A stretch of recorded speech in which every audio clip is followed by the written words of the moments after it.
Saudara-saudara, pembahasan kita kali ini dengan temanya yang sedikit menarik, yaitu orang-orang Katolik, orang-orang anti-Katolik. Bagaimana cara menghadapinya? Bagaimana cara menghadapi orang-orang anti-Katolik? Di masa ini banyak orang Katolik yang diserang kekatolikannya oleh kalangan-kalangan Kristen lain tertentu.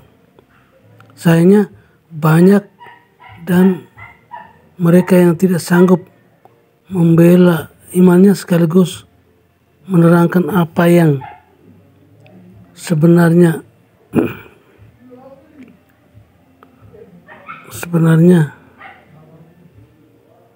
menjadi imannya, sekaligus menerangkan apa yang sebenarnya menjadi kepercayaan dan ajaran gereja Katolik. Bahkan yang lebih menyedihkan lagi, akibat ketidaktahuan mereka malahan dipengaruhi dan kemudian meninggalkan gereja Katolik dan berbalik menjadi salah satu anggota gereja baru, gerakan anti Katolik yang militan dan fanatik. Apakah ini suatu merugikan?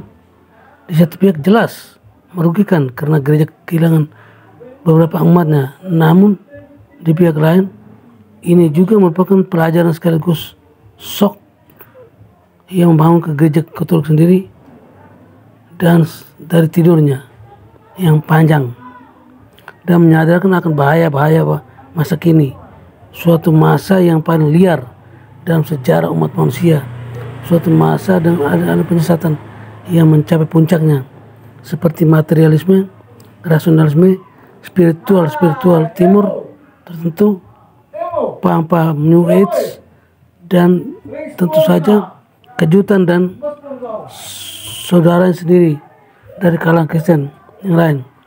Raksa gerakan gereja Katolik mulai bangun dan tidurnya yang paling panjang. Kenal ya iman Anda.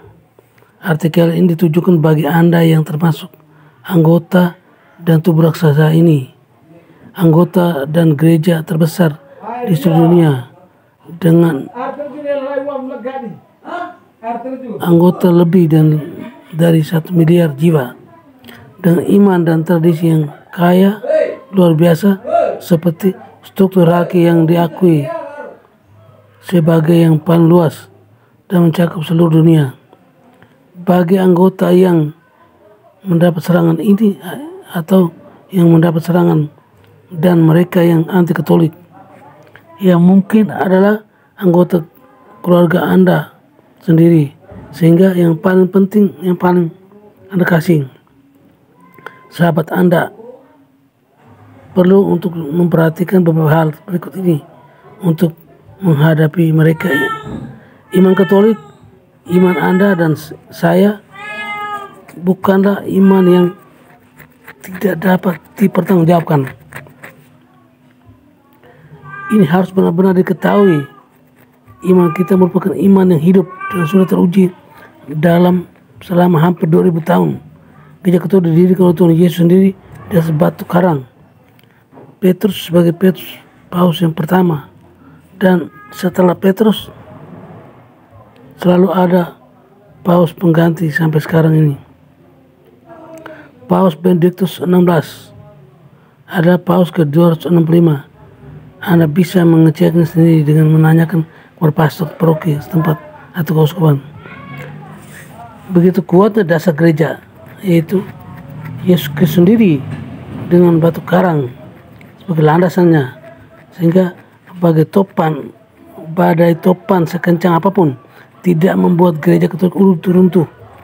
Ini sudah terbukti dalam kurun waktu kurang lebih 2000 tahun. Iman Katolik adalah iman yang benar-benar kuat dan kokoh, baik dalam ajaran-ajaran maupun dalam penerapannya. Ia sungguh-sungguh berdasarkan ajaran di atas kitab suci dan tradisi. Tradisi itu pun tidak bertentangan dengan kitab suci. Bukti-bukti dan argumen membuktikan bahwa tradisi gereja tidak pernah bertentangan dengan kitab suci. Dapat dengan mudah dipertemukan secara lisan maupun tertulisan, asalkan Anda mau mencarinya. Ya, yang perlu Anda lakukan sekarang adalah membaca, mendengarkan, belajar, dan setelah itu cobalah untuk mengamalkannya dalam kehidupan sehari-hari. Doa, sakramen, khususnya Ekaristi dan pengakuan dosa, dan membaca kitab suci secara teratur dan sangat membantu menumbuhkan dan menguatkan iman Anda.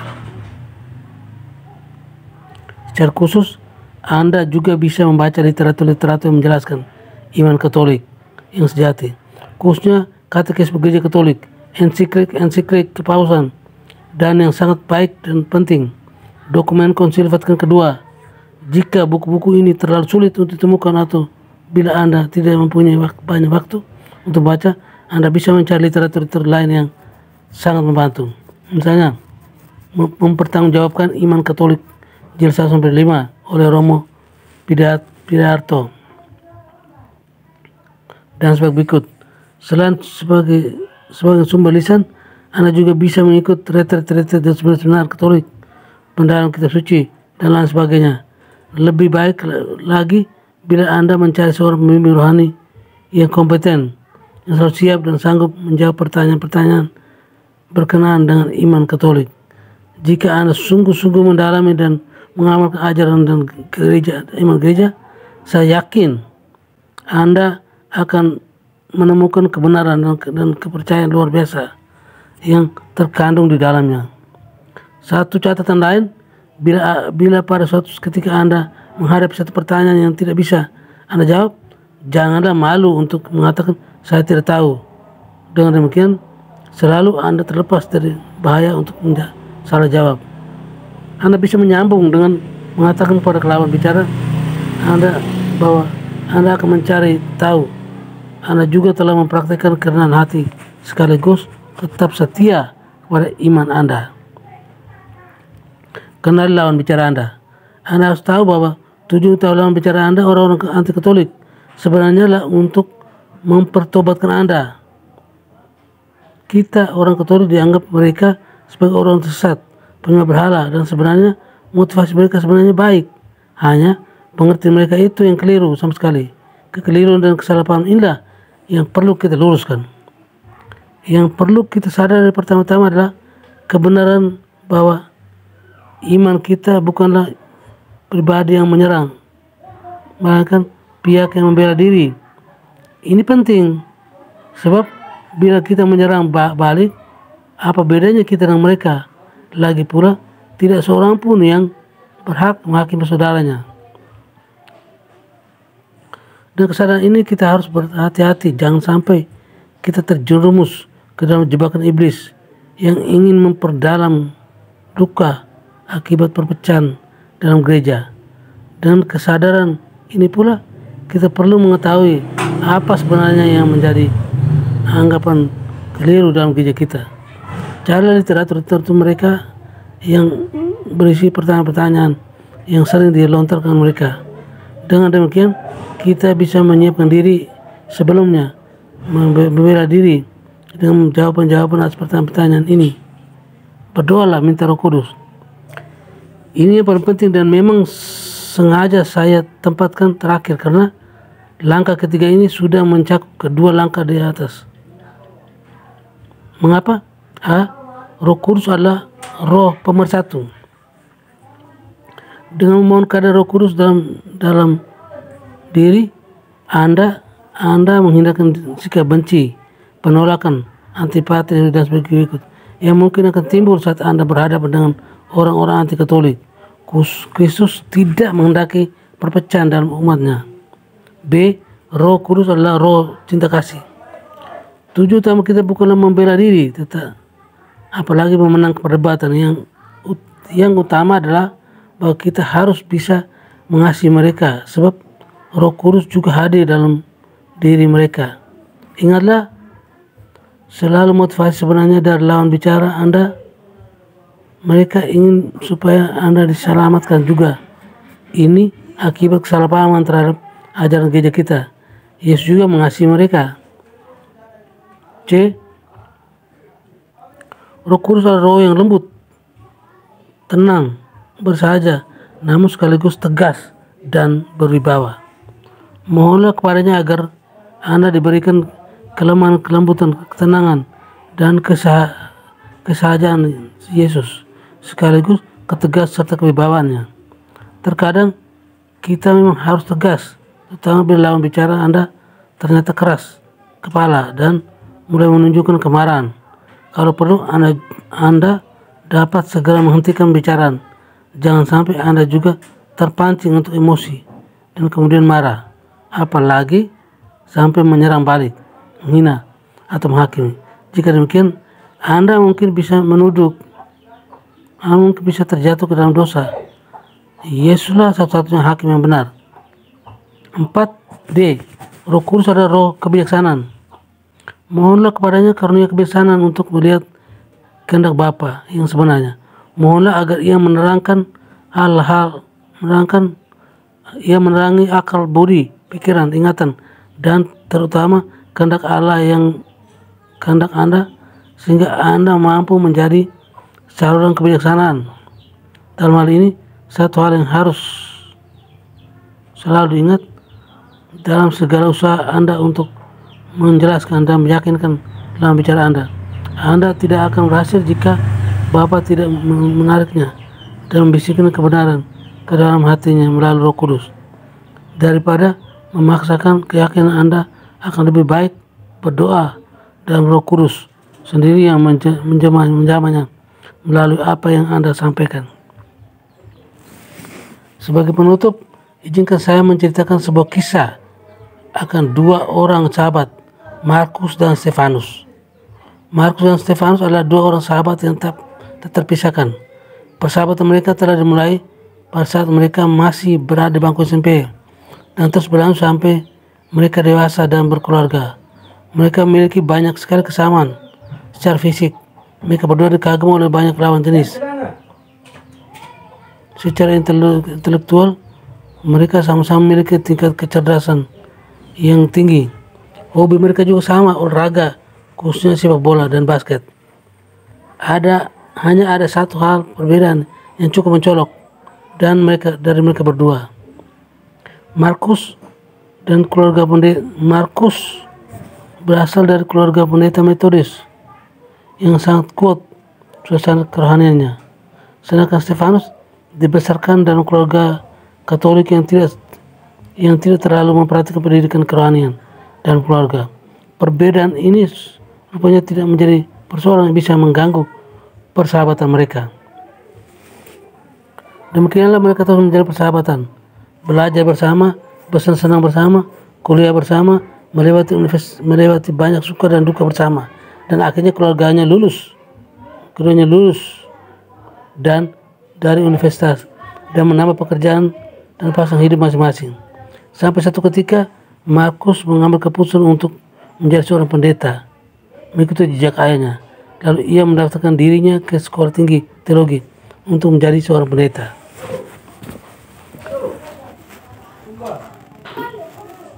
Di dalam halal studinya, ia mendapatkan suatu kesadaran baru akan betapa pentingnya keselamatan bagi manusia. Saat itu ia mulai berpikir tentang sahabatnya Stefanus. Pandangan barunya ini menimbulkan suatu kekhawatiran akan keselamatan sahabatnya, sekaligus membangkitkan hasrat yang menggebu-gebu untuk menginjili sahabatnya dan membuktikan bahwa apa yang dipercaya oleh sahabatnya itu keliru. Mulailah hari-hari yang melelahkan itu. Setiap hari Markus selalu menyampaikan dirinya pergi ke rumah Stefanus, mendesak Stefanus segera bertobat dan meninggalkan kepercayaan sesanya saat itu. Pada permulaannya Stefanus memang tidak berkeberatan dan bahkan senang bertemu dengan sahabatnya itu. Tetapi ketika hal itu berlangsung terus-menerus selama berminggu-minggu, kesabaran Stefanus mulai menipis. Sampai satu malam ketika Markus seperti biasanya datang untuk melaksanakan yang sama, Stefanus menyambutnya dengan raut wajah dingin. Percakapan pada malam itu tidak berlangsung seperti biasanya. Suasana terasa sangat panas dan tegang. Sekali lagi Markus membuka kitab sucinya menyerang kebiasaan-kebiasaan yang dilakukan oleh orang Katolik. Stefanus yang selama ini diam, bahasa karena tidak mampu membalas serang-serang Markus terhadap imannya, tiba-tiba meledak. Peduli apa kamu pada apa yang aku percaya? Peduli apa kamu kalau aku selamat? Aku atau tidak? Aku sudah muak tahu. Markus tertegun sebentar melihat kemarahan sahabatnya itu. Tentu saja aku peduli, kamu sahabatku. Stefanus makin jengkel saja. Sahabat? Aku tidak punya sahabat yang tahunya cuma cuap-cuap tidak keruan saja. Tukasnya dengan sinis. Mendengar itu, ikut panas hati Markus. Baik, persetan. Dengan kata-kata itu ia berdiri dan pulang membawa sakit hati dan kemarahan yang besar. Berakhirlah persahabatan agung. Iblis pun bersorak-sorai. Siapa sebenarnya yang salah? Cobalah untuk merenungkannya. Hal ini sebenarnya tidak perlu terjadi jika ada pengertian yang benar akan iman Katolik. Ketidaktahuan dan kesalahpahaman akan ajaran iman Katolik telah membutakan banyak orang. Sebagai akibatnya, banyak hubungan penuh cinta kasih yang terusaknya olehnya. Masalah iman sensitif dan membutuhkan banyak kesabaran untuk menjelaskannya, dan Anda tidak mungkin menjelaskan dan bertanggung jawab iman Anda jika Anda sendiri tidak mengerti dan mengalami kebenaran dalam hidupnya. Akhirnya, bila suatu saat Anda sudah benar-benar terdesak dan ragu-ragu akibat serang-serangan yang berusaha menjatuhkan iman Anda, berdoalah bersama para rasul. Tabahlah iman kami. Bertekunlah sampai akhir dan semoga Tuhan berkati Anda dan menambah iman Anda. Amin. Thank you.